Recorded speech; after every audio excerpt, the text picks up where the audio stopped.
Hey, it's Todd Duncan. Welcome to 2020 Gave Me, and welcome to today, where I'm going to express to you, I believe, the first gift that I received coming out of 2020.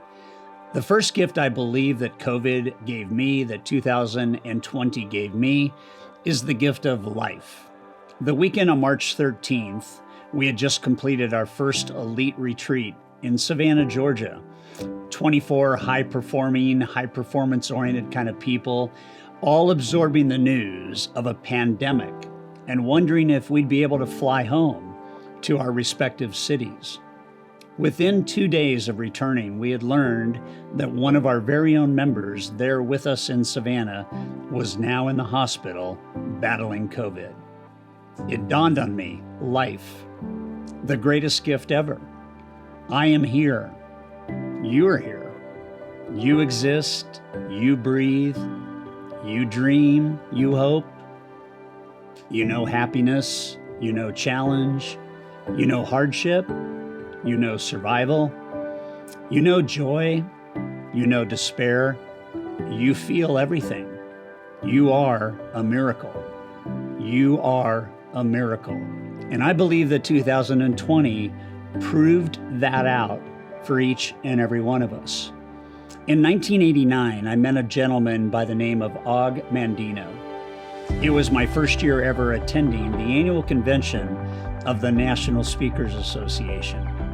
I entered the monstrous ballroom, ready to host 5,000 speakers, with absolutely no idea of what would take place this first night of the conference.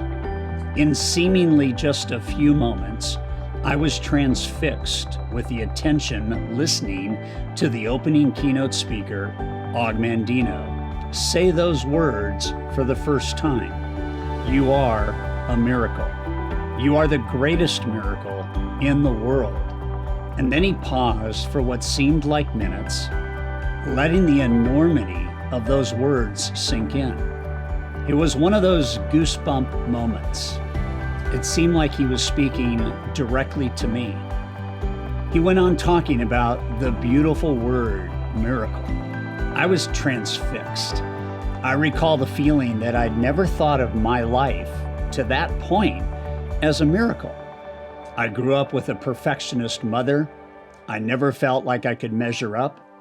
Time after time, I felt less than, like a failure. Well, today I know why she was that way. And now in her late 80s, we're way past any of that. Forgiveness and grace are two of the most powerful healing agents there are. It was the first time I actually contemplated coming out of that kind of upbringing that I am a miracle. When his speech was nearing the end, he said these words, "Go another mile. Where is the field from whence you cried there was no opportunity? Look around thee, see, where only yesterday you wallowed on the refuse of self-pity, you now walk tall on a carpet of gold. Nothing has changed except you, but you are everything. You are my greatest miracle. You are the greatest miracle in the world.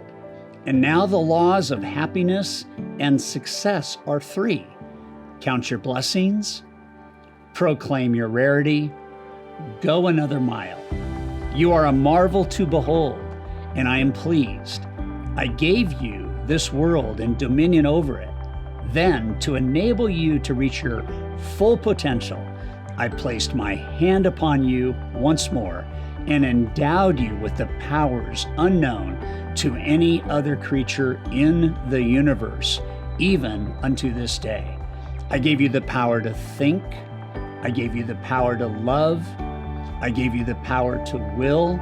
I gave you the power to laugh. I gave you the power to imagine and dream. I gave you the power to create. I gave you the power to plan. I gave you the power to speak. I gave you the power to pray. And I gave you the power to choose. Wipe away your tears, reach out, grasp my hand, and stand straight. Let me cut the grave cloths that have bound you. This day, you have been notified. You are the greatest miracle in the world.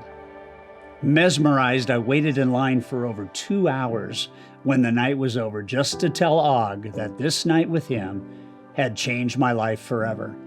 Surprisingly, he invited me to join him the next morning for breakfast. As we enjoyed coffee and talked about my eventual transition to becoming an author and a speaker, he reminded me multiple times that I am a miracle. He said that if I made the simple and continual change in my thinking that I am a miracle, I would attract abundance in ways I would simply be amazed. We committed to following up with each other, and for 6 years, until his death in 1996, he shaped me into carrying his message to the world and reminding people to cherish the gift of life. He told me about his struggle of depression and alcoholism and even contemplating suicide early in his life. Our connection together became apparent when he told me of the book that changed his life forever, W. Clement Stone's Success Through a Positive Mental Attitude. It just so happened that my grandmother had given me that book when I was 16 years old. Wow, Success Through a Positive Mental Attitude. This is gift number 1, and it's the most important gift. You are a miracle. Embrace this gift. It will give you a deeper access to all the gifts in this series as we share them together, discuss what 2020 gave us, and make commitments to make 2021 our best year ever. So how would this mindset change your course in life?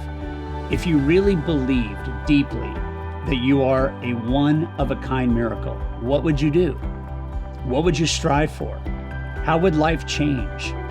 How would you react, plan, execute, and achieve?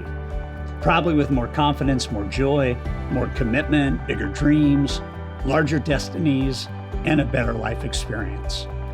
Maybe you would choose to love rather than hate, choose to laugh rather than cry, choose to create rather than destroy, choose to persevere rather than quit, choose to praise rather than gossip, choose to heal rather than wound, choose to give rather than take, choose to act rather than procrastinate, choose to grow rather than rot, choose to pray rather than curse, choose to live rather than die.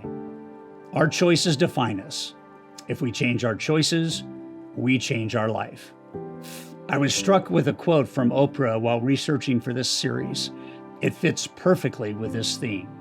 She said, "I don't believe in circumstances. I know there is a divine order to the magnificent mystery of our lives." Here is your question for the day. How would embracing that you are a miracle change something in your life today?